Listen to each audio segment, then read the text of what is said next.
फिर इसमें आगे बढ़ते हैं और एक और स्टैंडर्ड फॉर्मूला देख लेते हैं। तो नेक्स्ट अपने पास आया I is equal to integration of cosec x dx। तो अब इस इंटीग्रेशन को इवेलुएट करने के लिए सिंपल एक काम ये किया कि सबसे पहले तो न्यूमरेटर एंड डिनोमिनेटर दोनों को मल्टीप्लाई कर देते हैं cosec x minus cot x से। तो न्यूमरेटर में आ गया cosec x minus cot x, similarly denominator में भी अपने को मिल गया cosec x माइनस का cot x और dx। अब एक काम ये करते हैं कि यहाँ पर जो डिनोमिनेटर वाला टर्म है cosec x minus cot x, इसको अज्यूम कर लेते हैं t और इसका नाम रख देते हैं इक्वेशन नंबर 1। अब जैसे ही इक्वेशन नंबर 1 को दोनों तरफ x के रिस्पेक्ट में डिफरेंशिएट किया तो cosec x का डेरिवेटिव बन गया है माइनस का cosec x multiplication cot x और फिर माइनस एस्टीज आ गया एंड cot x का डेरिवेटिव है माइनस का cosec स्क्वायर x। तो माइनस और ये माइनस हो गया प्लस और ये बन गया cosec स्क्वायर x और t का डेरिवेटिव बन गया है dt अपॉन dx। अब राइट हैंड साइड, इनफैक्ट अगर इस इक्वेशन को थोड़ा सिंप्लीफाई करके लिखा जाए तो लेफ्ट हैंड साइड से cosec x को जैसे ही कॉमन किया तो ब्रैकेट में अपने पास आ गया है cosec x माइनस का cot x और dx को भी लेफ्ट हैंड साइड पर शिफ्ट किया तो राइट हैंड साइड पर बचा अपने पास सिर्फ और सिर्फ dt और इसका नाम रखा है इक्वेशन नंबर 2। तो अब इंटीग्रेशन आई कुछ कुछ ऐसे कन्वर्ट हो गया cosec times cosec minus cot dx। तो ये dt के फॉर्म में लिखा जा सकता है, इनफैक्ट dt लिखा जा सकता है और डिनोमिनेटर आ गया अपने पास t।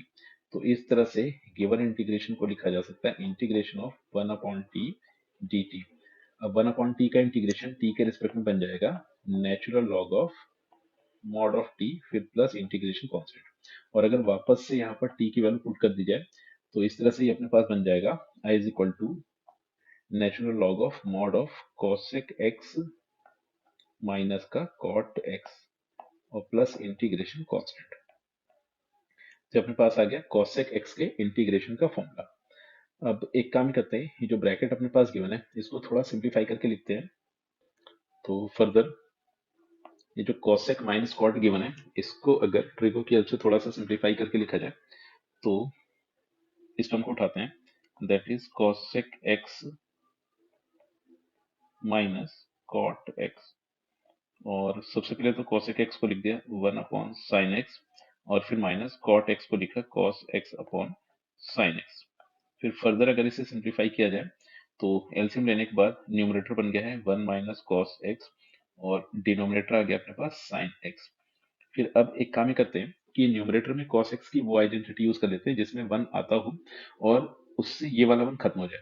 तो 1 को तो ऐसे लिखा, फिर 1 माइनस और cos x को हाफ एंगल के फॉर्म में लिखा 1 minus 2 sine square x by 2 और डिनोमिनेटर वाला जो sin x गिवन था इसको लिख देते हैं हाफ एंगल के फॉर्म में 2 sine x by 2 multiplication cos of x by 2।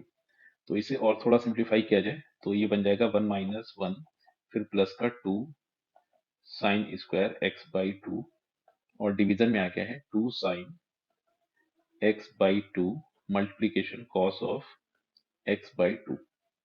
अब इस 1 से ये 1 कैंसिल हो गया तो न्यूमरेटर में बचा 2 sine square x by 2 and denominator में आ गया 2 sine x by 2 divided by cos of x by 2।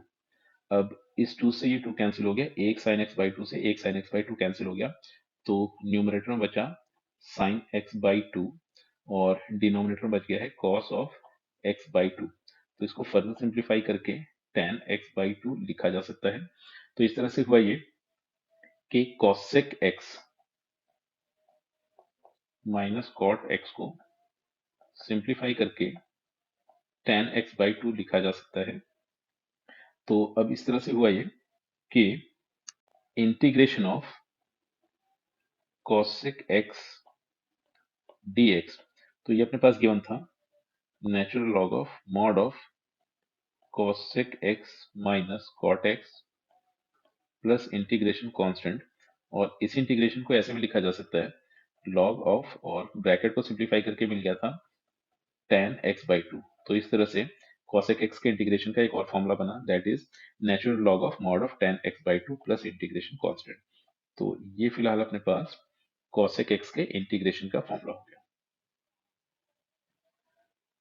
तो अब इसी थ्योरम पर बेस्ड कुछ और क्वेश्चन सॉल्व कर लेते हैं। एक और क्वेश्चन देखते हैं। Integration i is equal to, मतलब i is equal to integration of cos x, और डिवीजन में अपने पास गिवन है sin पावर 4x dx। तो अब डिनोमिनेटर में अगर देखा जाए तो डिनोमिनेटर में अल्टीमेटली अपने पास साइन गिवन है, और साइन का डेरिवेटिव न्यूमिनेटर में cos x के रूप में देखने को मिला।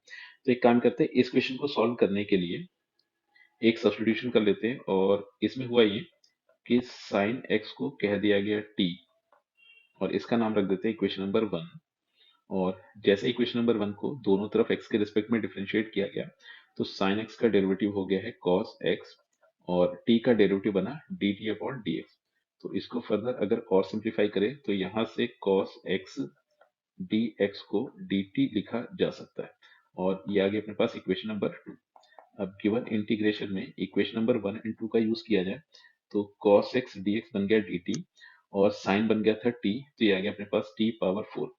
तो इसको फर्दर अगर सिंप्लीफाई किया जाए तो ये बन गया integration of 1 upon T power 4 T T. तो 1 अपॉन टी पावर 4 को इंटीग्रेट करना है टी के रिस्पेक्ट में, तो ऐसा करने के लिए 1 अपॉन टी पावर 4 को थोड़ा सा सिंप्लीफाई करके इसको लिख देते हैं टी पावर -4, और फिर ये आ गया डी टी। तो अब ये जो इंटीग्रेशन अपने पास गिवन है, इसको x पावर n की तरह इंटीग्रेट किया जा सकता है। तो यहाँ पर हुआ ये कि t पावर -4 को t के रेस्पेक्ट में इंटीग्रेट करना था, तो यहाँ पर जो फॉर्मूला यूज होगा इंटीग्रेशन का, that will be integration of x power n dx। तो रिजल्टेंट बनता था x power n+1 upon n+1 plus integration constant, provided n कभी भी -1 नहीं होता। अब इसे अगर सिंप्लीफाई किया जाए तो ये अपने पास बन गया है t पावर -4 प्लस 1, और डिवीजन में आ गया -4 प्लस 1, और प्लस एक इंटीग्रेशन कांस्टेंट। तो इस तरह से इंटीग्रेशन i को लिखा जा सकता है i is equal to T power -3, तो ये ब्रैकेट है अपने पास, तो टी पावर -3 डिवाइडेड बाई -3 और प्लस इंटीग्रेशन कांस्टेंट। अब इसको अगर सिंप्लीफाई किया जाए तो इसको फर्दर ऐसे लिखा जा सकता है -1 upon 3t³ plus integration constant, और t की वैल्यू अगर वापस से पुट कर दी जाए तो इंटीग्रेशन i की वैल्यू मिल गई है -1 upon 3 sine cube x plus integration constant. तो इसी पर बेस्ड एक और एग्जांपल देखते हैं। क्वेश्चन में इंटीग्रेशन गिवन है i is equal to integration of 10 x to the power 9 plus 10 to the power x dot natural log of 10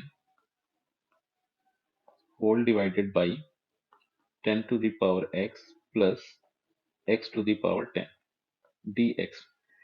तो अब अगर इस क्वेश्चन को देखा जाए तो x पावर 10 का डेरिवेटिव अगर लिखा जाए तो वो अपने पास 10x पावर 9 हो जाता है। सिमिलरली अगर 10 पावर x का डेरिवेटिव लिखा जाए तो ये अपने पास बन जाता था 10 power x natural log of 10।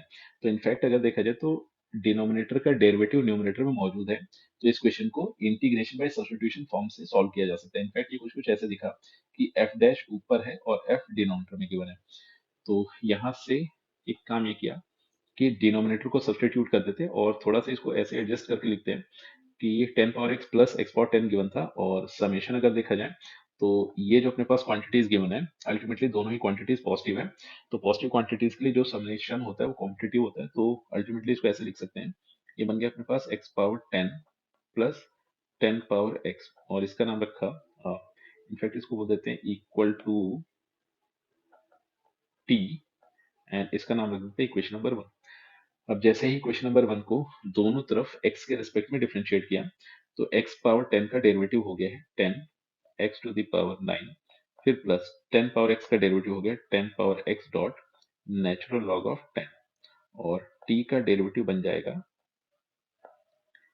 dt by dx।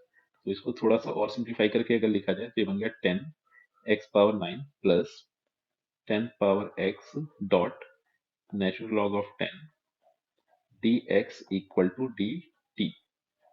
और इसका नाम रखा है इक्वेशन नंबर 2। अब गिवन इंटीग्रेशन में इक्वेशन नंबर 1 एंड 2 का यूज किया जाए तो न्यूमरेटर तो बन गया है dt और डिनोमिनेटर t बन गया, तो इंटीग्रेशन ऐसे लिखा जा सकता है 1/t dt, और 1/t का इंटीग्रेशन t के रिस्पेक्ट में बन जाएगा log of mod of t, फिर प्लस इंटीग्रेशन कांस्टेंट, और जैसे ही t की वैल्यू वापस से पुट की गई तो रिजल्टेंट अपने पास आ गया है I is equal to natural log of mod of 10 to the power x plus x to the power 10 और प्लस इंटीग्रेशन कांस्टेंट। यही क्वेश्चन का आंसर है।